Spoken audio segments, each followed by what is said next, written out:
Aper, le sanglier en latin. Aper, un vêtement à votre identité. Avec Aper, sortez des marques woke.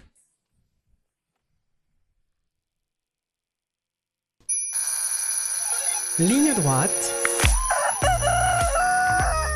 Le grand réveil. Bonjour Pierre Martinet. Bonjour. Je rappelle à nos auditeurs que vous êtes ancien sous-officier instructeur parachutiste, ancien agent du service action de la DGSE et auteur de Pris en otage, un agent du service action raconte, paru aux éditions Mareuil en 2022. Et si nous vous recevons ce matin, c'est pour avoir votre avis, vos analyses sur deux actualités. La première étant ce dépôt d'une proposition de loi de la France Insoumise visant à abroger le délit d'apologie du terrorisme. On sait que cette loi ne passera pas de toute évidence. En tout cas, le débat a lieu.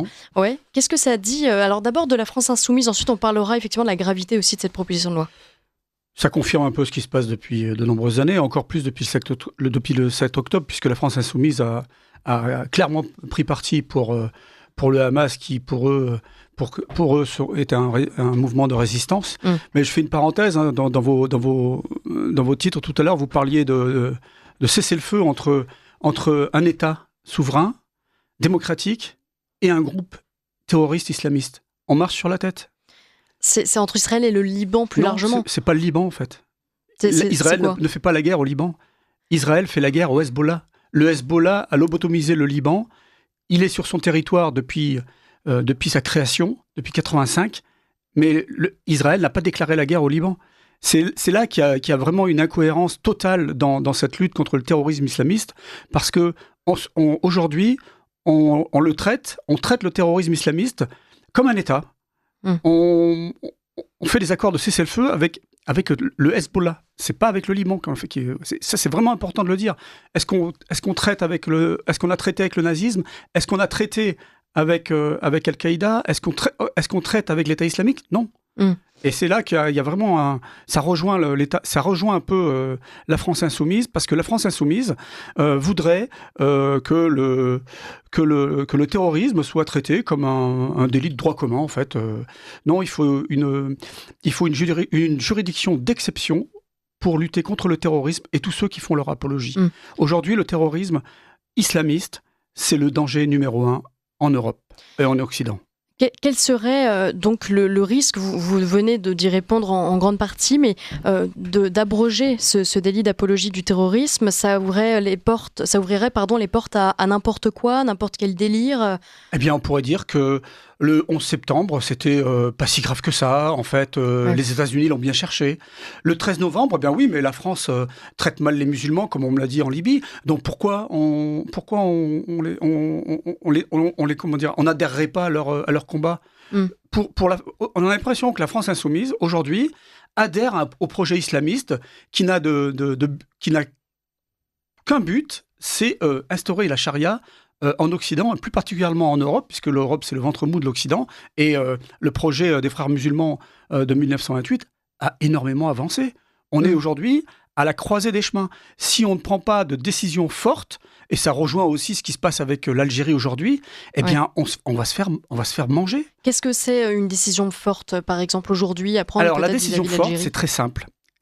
Aujourd'hui, il faudrait qu'un président de la République, digne de ce nom, avec un peu de courage politique, disent ouvertement que le projet des frères musulmans est un danger pour notre démocratie, qu'ils inscrivent la confrérie des frères musulmans sur la liste des groupes terroristes. C'est ce qu'a fait Bruno Retailleau récemment. Il l'a pas fait. Il l'a pas fait, non, il a annoncé qu'il... Oui, comme Trump l'avait annoncé dans son premier mandat. Aujourd'hui, il n'y a aucun dirigeant qui l'a fait. Et deuxièmement, puisque je vous ai deux solutions, et peut-être une troisième aussi, criminaliser le salafisme. Ces deux mouvements, ces deux courants de pensée qui se rejoignent dans leur objectif, dans leur but, c'est exactement le carburant des groupes islamistes armés terroristes. Ceux qui viennent porter la violence sur nos territoires. Mais la première des mesures, c'est de décider une fois pour toutes de s'attaquer à cette idéologie mortifère qui est en train de gangréner nos sociétés et qui, à terme, va imposer une charia dans 20, 30 ou 40 ans. ils le disent, ils l'écrivent et ils le feront. Mais alors, ce que vous dites par exemple sur le salafisme, criminaliser le salafisme, c'est intéressant parce qu'il y a une lutte depuis plusieurs années, voire plusieurs dizaines d'années, contre les mosquées, par exemple, salafistes. Mais on a l'impression qu'on n'en sort jamais. Alors c'est très bien ce que vous dites, parce qu'effectivement, pourquoi on n'en sort jamais ? Parce qu'on s'attaque uniquement aux conséquences et jamais aux causes. C'est bien de fermer une mosquée salafiste, mais quel est le problème de cette mosquée ? C'est les murs de la mosquée, c'est les adhérents ou c'est l'idéologie qui est propagée dans cette mosquée ? Le problème, c'est le salafisme. Le salafisme est un poison mortel. Et j'ai discuté il y a 10-15 ans avec un imam marocain qui me disait « Mais qu'est-ce que vous attendez pour criminaliser le salafisme ? Le salafisme est une dérive sectaire de l'islam. » Aujourd'hui, je peux dire à votre micro que l'islam n'est pas compatible avec notre société, n'est pas compatible avec notre démocratie, n'est pas compatible avec notre laïcité. Cependant, parce qu'on me dit toujours tu attaques les musulmans, cependant il y a des musulmans qui n'adhèrent pas à cet islam-là. Il y a des musulmans en France qui veulent vivre leur islam, leur religion, dans la sphère de la sphère du privé et qui adhèrent totalement aux lois de la République et qui, pour eux, la religion, c'est privé et ils n'adhèrent pas à cette revendication du quotidien qui est propagée par tous ces groupes islamistes, en fait. Ouais. Alors, vous venez de le dire, le terrorisme islamiste est le premier danger pour la France aujourd'hui. Est-ce que vous considérez, comme beaucoup de représentants politiques aujourd'hui, certains même assez inattendus, on peut penser d'une certaine manière à Elisabeth Borne et à bien d'autres, que la France insoumise est devenue elle-même un parti dangereux pour la République et pour la France ? La France insoumise aujourd'hui est dangereuse. Pourquoi ?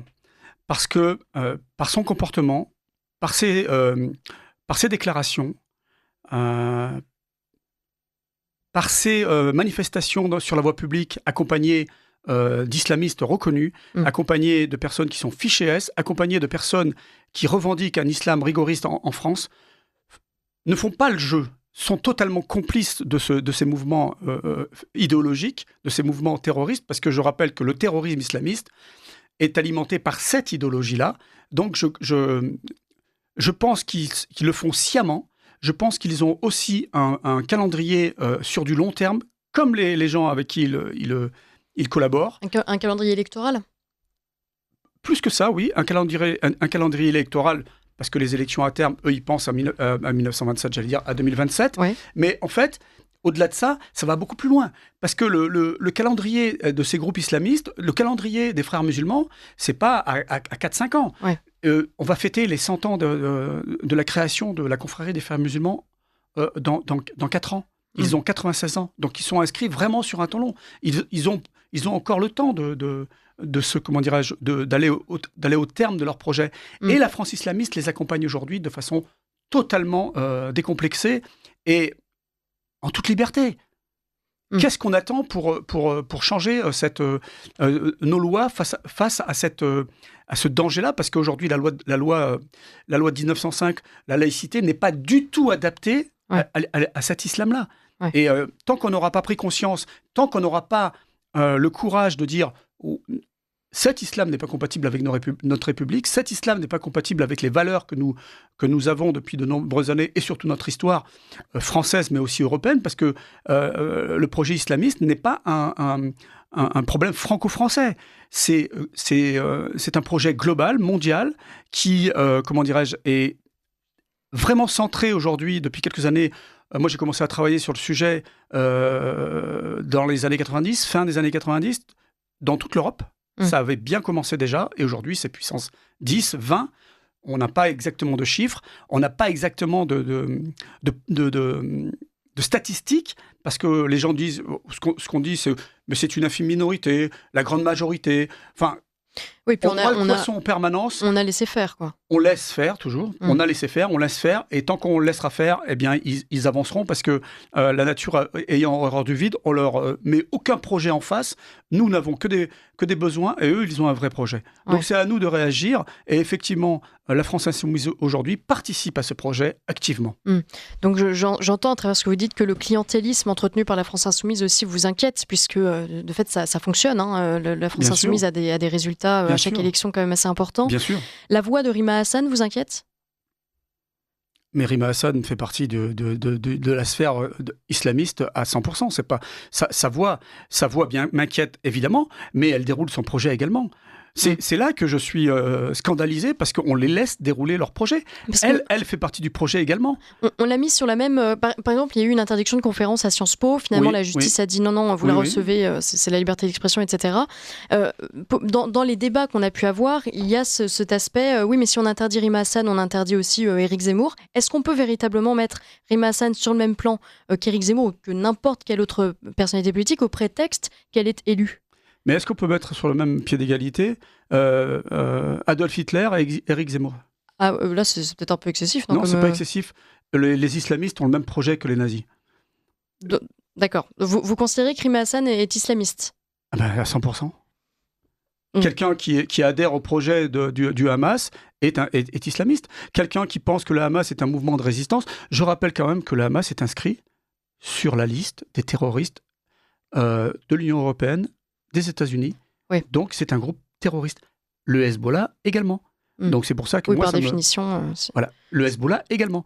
Ce qui est scandalisant, ce qui me scandalise à moi, c'est qu'on puisse traiter le Hezbollah comme une armée régulière ou qu'on puisse traiter le Hamas comme une armée régulière. Ce que fait Israël depuis un an, doit aller à son but. Effectivement, il y a des dommages collatéraux, comme dans toutes les guerres.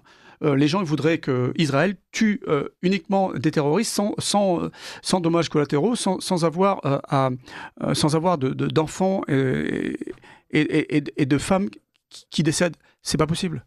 C'est pas possible. On va parler un instant, il nous reste 6 minutes, de Boualem Sansal, l'écrivain Boualem Sansal qui a été arrêté pour acte terroriste ou subversif. Alors c'est pareil, comprenne qui pourra, mais je rappelle que l'écrivain venait d'obtenir la nationalité française. Pierre Martinet, vous êtes ancien agent de la DGSE, donc j'aimerais avoir vraiment votre regard spécifiquement sur ça. Quels sont les moyens de pression dont dispose la France aujourd'hui pour le libérer ? Les méthodes, comment ça se passe dans ces cas-là ? Alors il y a plusieurs façons. La première, déjà, Boualem Sansal, pour moi, n'a pas été arrêté. Il a été enlevé. Parce qu'une arrestation digne de ce nom, les autorités algériennes auraient dû communiquer, auraient dû avoir une communication officielle, mais pas une communication comme on a vu. Parce que ce n'est pas une communication qu'on a vue. C'est une réaction. C'est une réaction. Et ils ont arrêté Boualem Sansal parce qu'il était français.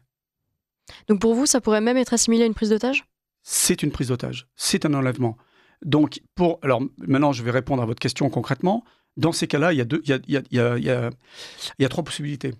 La première, on ne fait rien, et une fois de plus, on se couvre de honte et on s'aplatit devant l'Algérie qui vomit sa haine de la France depuis 1962, qui n'a de cesse de justifier ses échecs successifs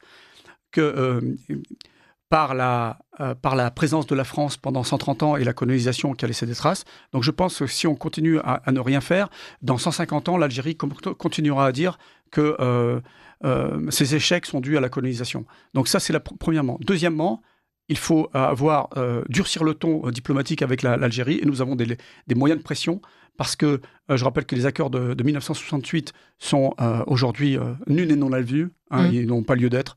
Je ne vois pas pourquoi aujourd'hui, 70 ans après, on continuerait à avoir des accords comme ceux-ci avec l'Algérie qui nous déteste. Donc les accords de 62, les 68, on les annule.